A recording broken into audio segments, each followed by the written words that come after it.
श्री हनुमान रक्षा स्तोत्रम्। प्रणम्य श्रीगणेशं च श्रीरामं मारुतिं तथा रक्षामि मां पठेत् प्राज्ञः श्रद्धाभक्तिसमन्वितः। शिरो मे हनुमान् पातु भालं पवननन्दनः। आञ्जनेयो दृशौ पातु रामचन्द्रप्रियश्रुति। घ्राणं पातु महावीरो मुखं लक्ष्मणप्राणदः।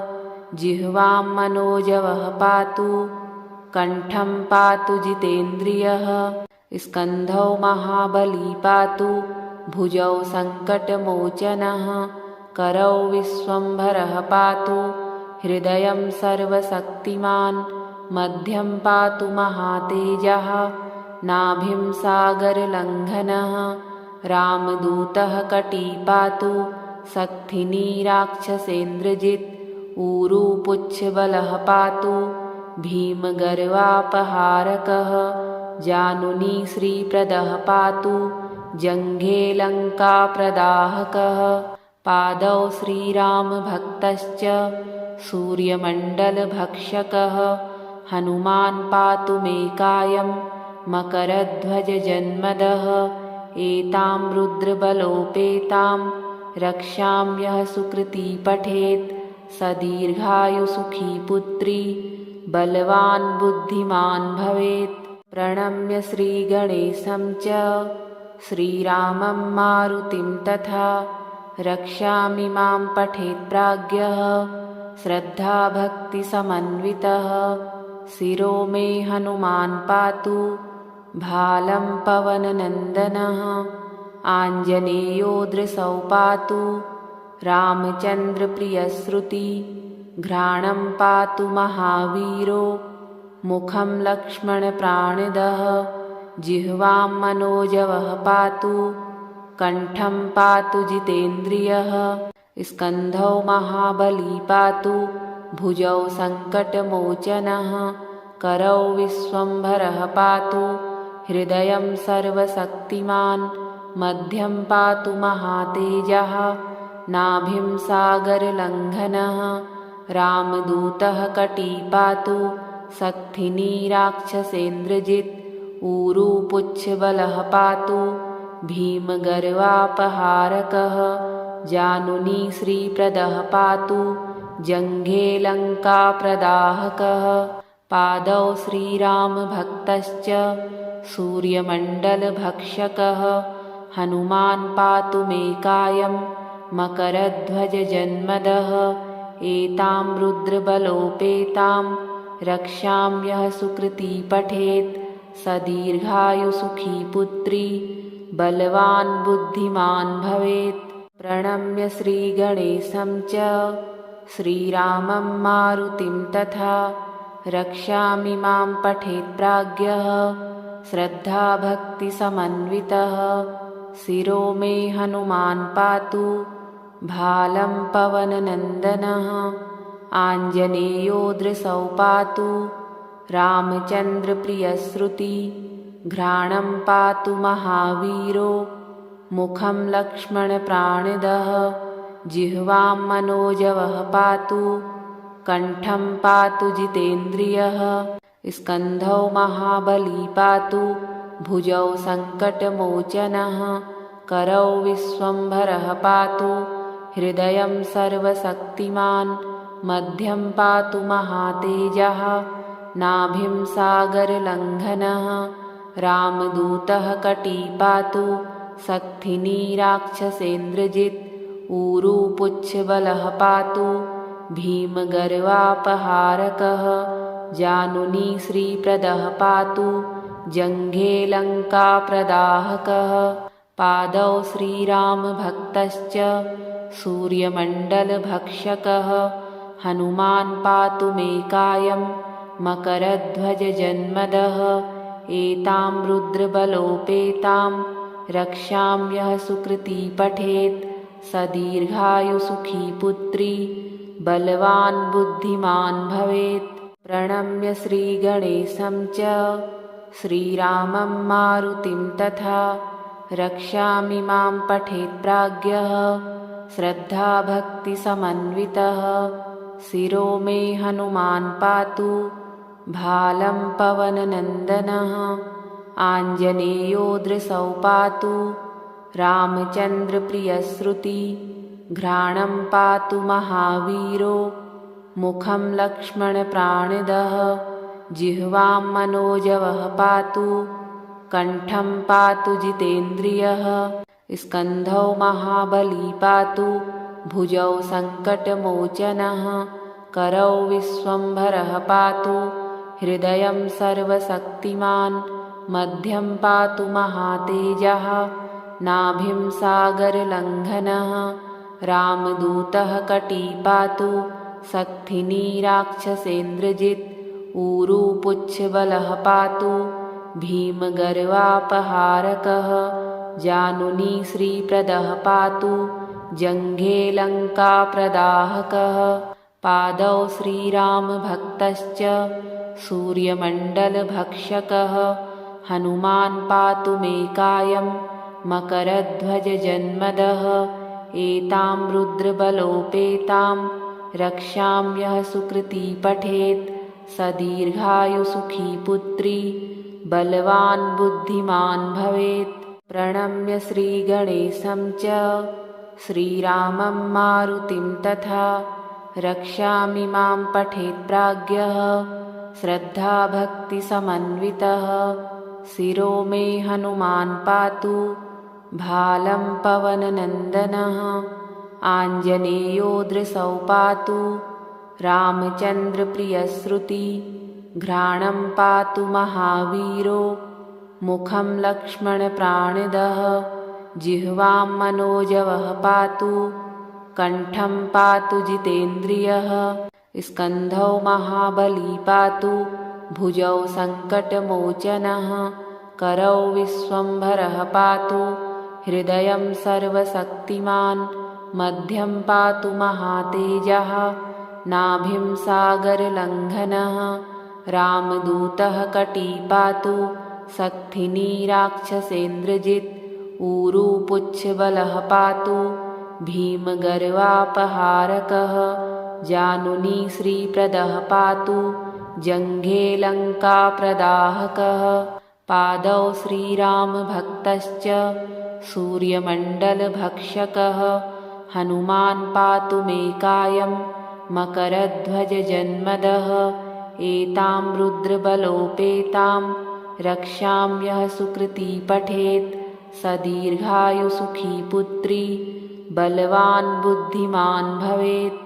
प्रणम्य श्रीगणेशं च श्रीरामं मारुतिं तथा रक्षामि मां पठेत् प्राज्ञः श्रद्धाभक्तिसमन्वितः शिरो मे हनुमान् पातु भालं पवननन्दनः आञ्जनेयो दृशौ पातु रामचन्द्रप्रियश्रुति घ्राणं पातु महावीरो मुखं लक्ष्मणप्राणदः जिह्वां मनोजवः पातु कण्ठं पातु जितेन्द्रियः स्कन्धौ महाबली पातु भुजौ सङ्कटमोचनः करौ विश्वम्भरः पातु हृदयं सर्वशक्तिमान् मध्यं पातु महातेजः नाभिं सागरलङ्घनः रामदूतः कटी पातु सक्थिनी राक्षसेन्द्रजित्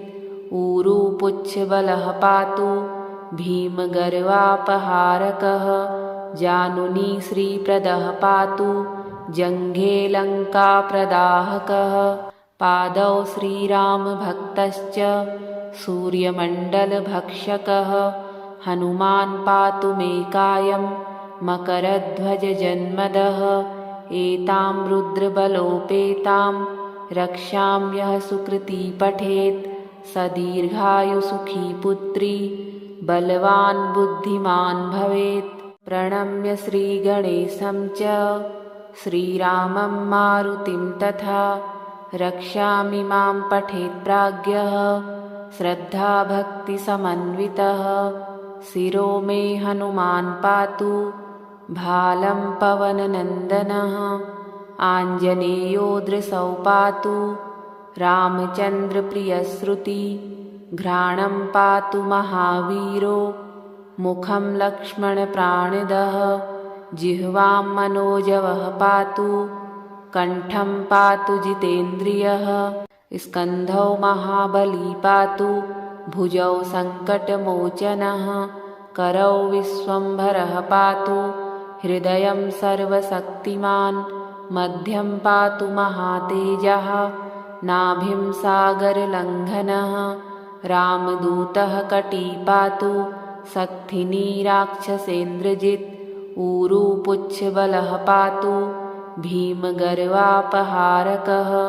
जानुनी श्रीप्रदः पातु जङ्घे लङ्काप्रदाहकः पादौ श्रीरामभक्तश्च सूर्यमण्डलभक्षकः हनुमान् पातु मे कायं मकरध्वजजन्मदः एतां रुद्रबलोपेतां रक्षां यः सुकृती पठेत् स दीर्घायुसुखी पुत्री बलवान् बुद्धिमान् भवेत्।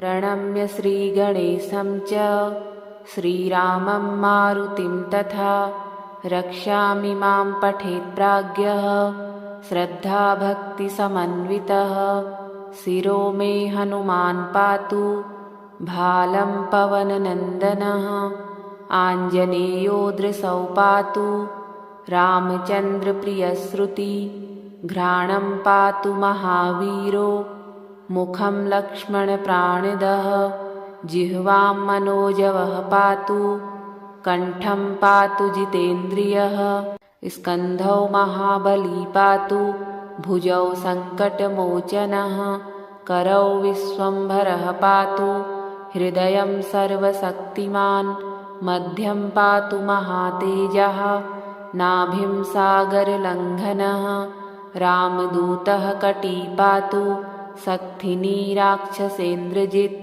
ऊरू पुच्छबलः पातु भीमगर्वापहारकः जानुनी श्रीप्रदः पातु जङ्घे लङ्काप्रदाहकः पादौ श्रीरामभक्तश्च सूर्यमण्डलभक्षकः हनुमान् पातु मे कायं मकरध्वजजन्मदः एतां रुद्रबलोपेतां रक्षां यः सुकृती पठेत् स दीर्घायुसुखी पुत्री बलवान् बुद्धिमान् भवेत्।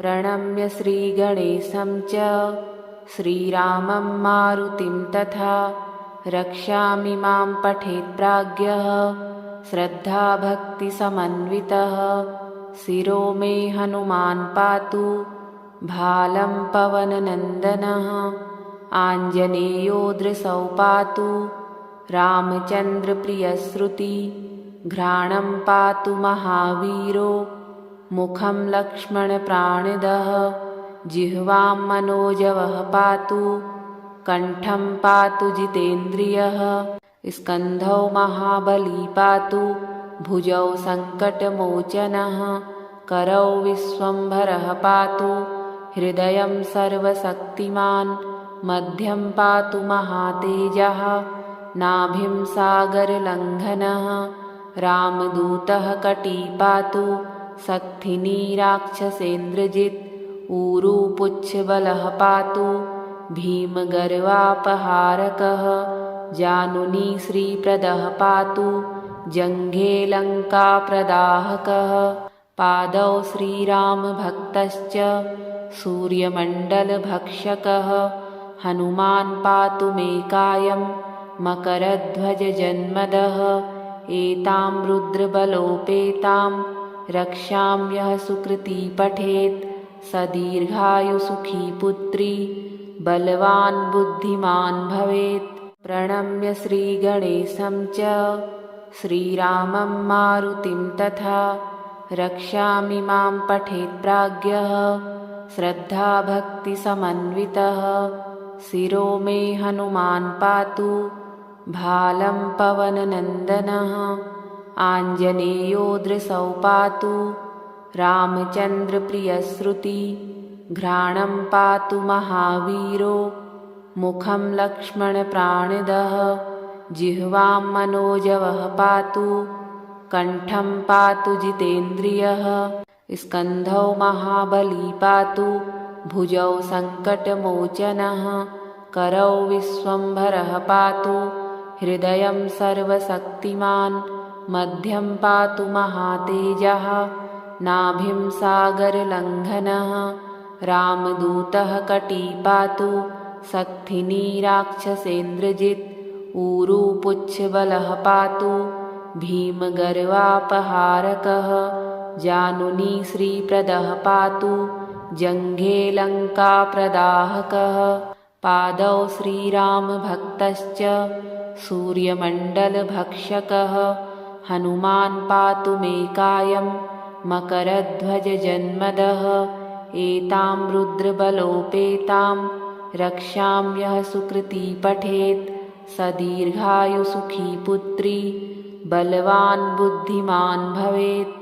प्रणम्य श्रीगणेशं च श्रीरामं मारुतिं तथा रक्षामि मां पठेत् प्राज्ञः श्रद्धाभक्तिसमन्वितः शिरो मे हनुमान् पातु भालं पवननन्दनः आञ्जनेयो दृशौ पातु रामचन्द्रप्रियश्रुति घ्राणं पातु महावीरो मुखं लक्ष्मणप्राणदः जिह्वां मनोजवः पातु कण्ठं पातु जितेन्द्रियः स्कन्धौ महाबली पातु भुजौ सङ्कटमोचनः करौ विश्वम्भरः पातु हृदयं सर्वशक्तिमान् मध्यं पातु महातेजः नाभिं सागरलङ्घनः रामदूतः कटी पातु सक्थिनी राक्षसेन्द्रजित्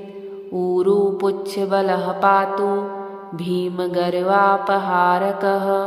जानुनी श्रीप्रदः पातु जङ्घे लङ्काप्रदाहकः पादौ श्रीरामभक्तश्च सूर्यमण्डलभक्षकः हनुमान् पातु मे कायं मकरध्वजजन्मदः एतां रुद्रबलोपेतां रक्षां यः सुकृती पठेत् स दीर्घायुसुखी पुत्री बलवान् बुद्धिमान् भवेत्। प्रणम्य श्रीगणेशं च श्रीरामं मारुतिं तथा रक्षामि मां पठेत् प्राज्ञः श्रद्धाभक्तिसमन्वितः शिरो मे हनुमान् पातु भालं पवननन्दनः आञ्जनेयो दृशौ पातु रामचन्द्रप्रियश्रुति घ्राणं पातु महावीरो मुखं लक्ष्मणप्राणदः जिह्वां मनोजवः पातु कण्ठं पातु जितेन्द्रियः स्कन्धौ महाबली पातु भुजौ सङ्कटमोचनः करौ विश्वम्भरः पातु हृदयं सर्वशक्तिमान् मध्यं पातु महातेजः नाभिं सागरलङ्घनः रामदूतः कटी पातु सक्थिनी राक्षसेन्द्रजित् ऊरू पुच्छबलः पातु भीमगर्वापहारकः जानुनी श्रीप्रदः पातु जङ्घे लङ्काप्रदाहकः पादौ श्रीरामभक्तश्च सूर्यमण्डलभक्षकः हनुमान् पातु मे कायं मकरध्वजजन्मदः एतां रुद्रबलोपेतां रक्षां यः सुकृती पठेत् स दीर्घायुसुखी पुत्री बलवान् बुद्धिमान् भवेत्। प्रणम्य श्रीगणेशं च श्रीरामं मारुतिं तथा रक्षामि मां पठेत् प्राज्ञः श्रद्धाभक्तिसमन्वितः शिरो मे हनुमान् पातु भालं पवननन्दनः आञ्जनेयो दृशौ पातु रामचन्द्रप्रियश्रुति घ्राणं पातु महावीरो मुखं लक्ष्मणप्राणदः जिह्वां मनोजवः पातु कण्ठं पातु जितेन्द्रियः स्कन्धौ महाबली पातु भुजौ सङ्कटमोचनः करौ विश्वम्भरः पातु हृदयं सर्वशक्तिमान् मध्यं पातु महातेजः नाभिं सागरलङ्घनः रामदूतः कटी पातु सक्थिनी राक्षसेन्द्रजित् ऊरुपुच्छबलः पातु भीमगर्वापहारकः जानुनी श्रीप्रदः पातु जङ्घे लङ्काप्रदाहकः पादौ श्रीरामभक्तश्च सूर्यमण्डलभक्षकः हनुमान् पातु मे कायं मकरध्वजजन्मदः एतां रुद्रबलोपेतां रक्षाम्यः सुकृती पठेत् स दीर्घायुसुखी पुत्री बलवान् बुद्धिमान् भवेत्।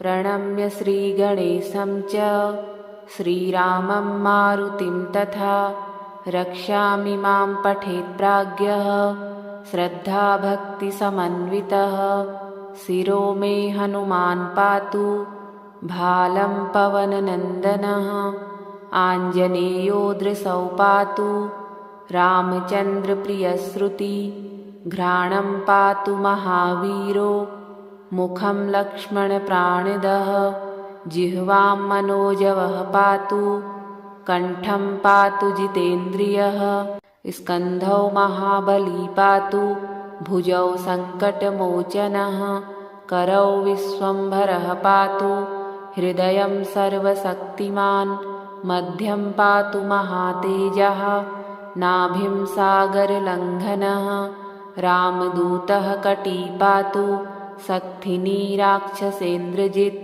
ऊरुपुच्छबलः पातु भीमगर्वापहारकः जानुनी श्रीप्रदः पातु जङ्घे लङ्काप्रदाहकः पादौ श्रीरामभक्तश्च सूर्यमण्डलभक्षकः हनुमान् पातु मे कायं मकरध्वजजन्मदः एतां रुद्रबलोपेतां रक्षाम्यः सुकृती पठेत् स दीर्घायुसुखी पुत्री बलवान् बुद्धिमान् भवेत्।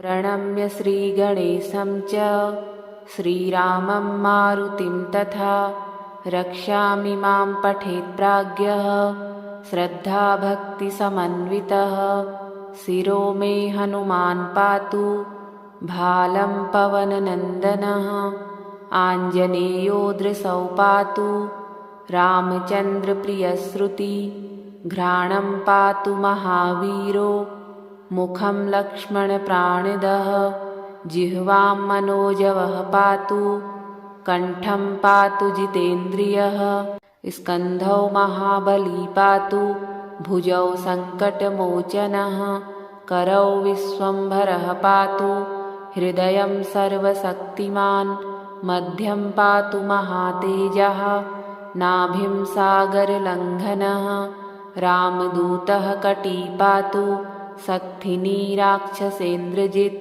ऊरुपुच्छबलः पातु भीमगर्वापहारकः जानुनी श्रीप्रदः पातु जङ्घे लङ्काप्रदाहकः पादौ श्रीरामभक्तश्च सूर्यमण्डलभक्षकः हनुमान् पातु मे कायं मकरध्वजजन्मदः एतां रुद्रबलोपेतां रक्षाम्यः सुकृती पठेत् स दीर्घायुसुखी पुत्री बलवान् बुद्धिमान् भवेत्।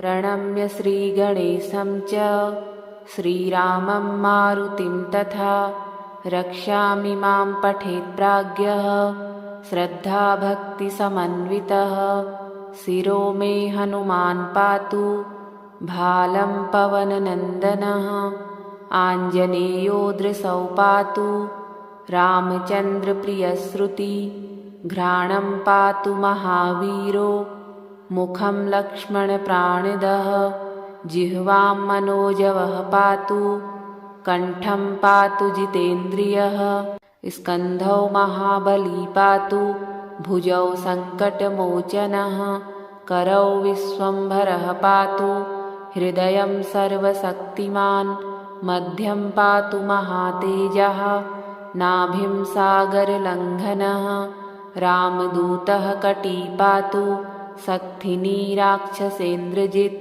ऊरुपुच्छबलः पातु भीमगर्वापहारकः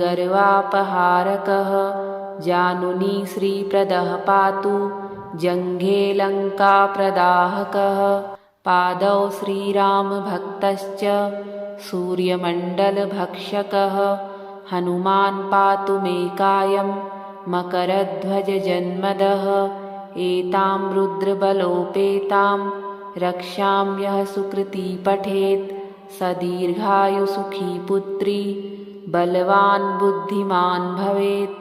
प्रणम्य श्रीगणेशं च श्रीरामं मारुतिं तथा रक्षामि मां पठेत् प्राज्ञः श्रद्धाभक्तिसमन्वितः शिरो मे हनुमान् पातु भालं पवननन्दनः आञ्जनेयो दृशौ पातु रामचन्द्रप्रियश्रुति घ्राणं पातु महावीरो मुखं लक्ष्मणप्राणदः जिह्वां मनोजवः पातु कण्ठं पातु जितेन्द्रियः स्कन्धौ महाबली पातु भुजौ सङ्कटमोचनः करौ विश्वम्भरः पातु हृदयं सर्वशक्तिमान् मध्यं पातु महातेजः नाभिं सागरलङ्घनः रामदूतः कटी पातु सक्थिनी राक्षसेन्द्रजित्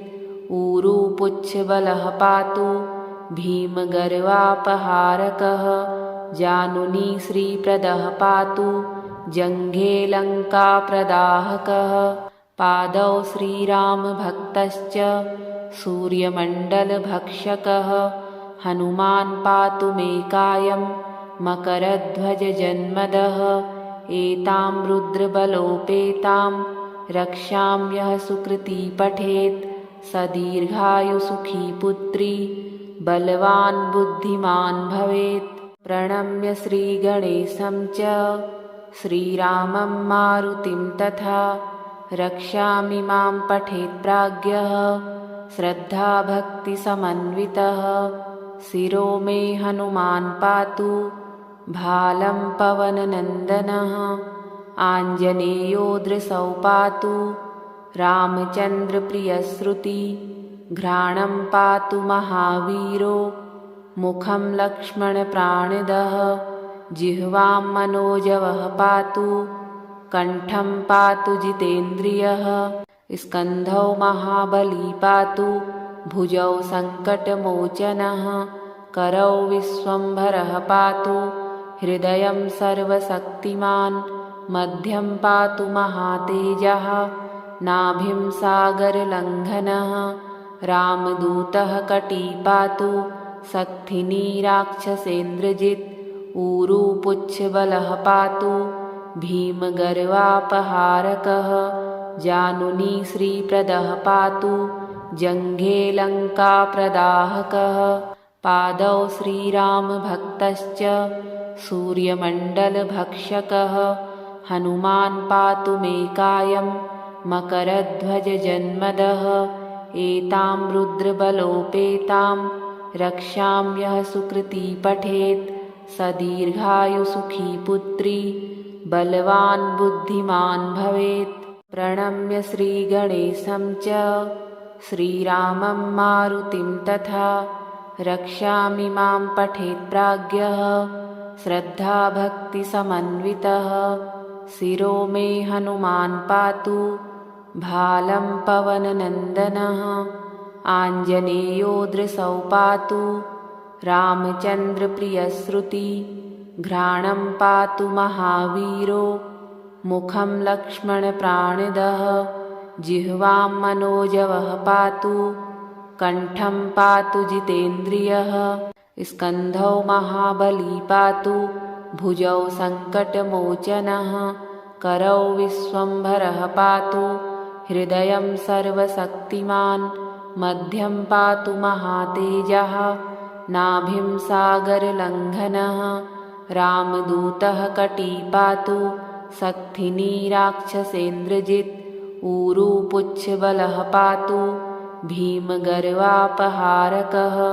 जानुनी श्रीप्रदः पातु जङ्घे लङ्काप्रदाहकः पादौ श्रीरामभक्तश्च सूर्यमण्डलभक्षकः हनुमान् पातु मे कायं मकरध्वजजन्मदः एतां रुद्रबलोपेतां रक्षाम्यः सुकृती पठेत् स दीर्घायुसुखी पुत्री बलवान् बुद्धिमान् भवेत्। प्रणम्य श्रीगणेशं च श्रीरामं मारुतिं तथा रक्षामि मां पठेत् प्राज्ञः श्रद्धाभक्तिसमन्वितः शिरो मे हनुमान् पातु भालं पवननन्दनः आञ्जनेयो दृशौ पातु रामचन्द्रप्रियश्रुति घ्राणं पातु महावीरो मुखं लक्ष्मणप्राणदः जिह्वां मनोजवः पातु कण्ठं पातु जितेन्द्रियः स्कन्धौ महाबली पातु भुजौ सङ्कटमोचनः करौ विश्वम्भरः पातु हृदयं सर्वशक्तिमान् मध्यं पातु महातेजः नाभिं सागरलङ्घनः रामदूतः कटी पातु सक्थिनी राक्षसेन्द्रजित् ऊरुपुच्छबलः पातु भीमगर्वापहारकः जानुनी श्रीप्रदः पातु जङ्घे लङ्काप्रदाहकः पादौ श्रीरामभक्तश्च सूर्यमण्डलभक्षकः हनुमान् पातु मे कायं मकरध्वजजन्मदः एतां रुद्रबलोपेतां रक्षाम्यः सुकृती पठेत् स दीर्घायुसुखी पुत्री बलवान् बुद्धिमान् भवेत्। प्रणम्य श्रीगणेशं च श्रीरामं मारुतिं तथा रक्षामि मां पठेत् प्राज्ञः श्रद्धाभक्तिसमन्वितः शिरो मे हनुमान् पातु भालं पवननन्दनः आञ्जनेयो दृशौ पातु रामचन्द्रप्रियश्रुति घ्राणं पातु महावीरो मुखं लक्ष्मणप्राणदः जिह्वां मनोजवः पातु कण्ठं पातु जितेन्द्रियः स्कन्धौ महाबली पातु भुजौ सङ्कटमोचनः करौ विश्वम्भरः पातु हृदयं सर्वशक्तिमान् मध्यं पातु महातेजः नाभिं सागरलङ्घनः रामदूतः कटी पातु सक्थिनी राक्षसेन्द्रजित् ऊरुपुच्छबलः पातु भीमगर्वापहारकः जानुनी श्रीप्रदः पातु जङ्घे लङ्काप्रदाहकः पादौ श्रीरामभक्तश्च सूर्यमण्डलभक्षकः हनुमान् पातु मे कायं मकरध्वजजन्मदः एतां रुद्रबलोपेतां रक्षाम्यः सुकृती पठेत् स दीर्घायुसुखी पुत्री बलवान् बुद्धिमान् भवेत्।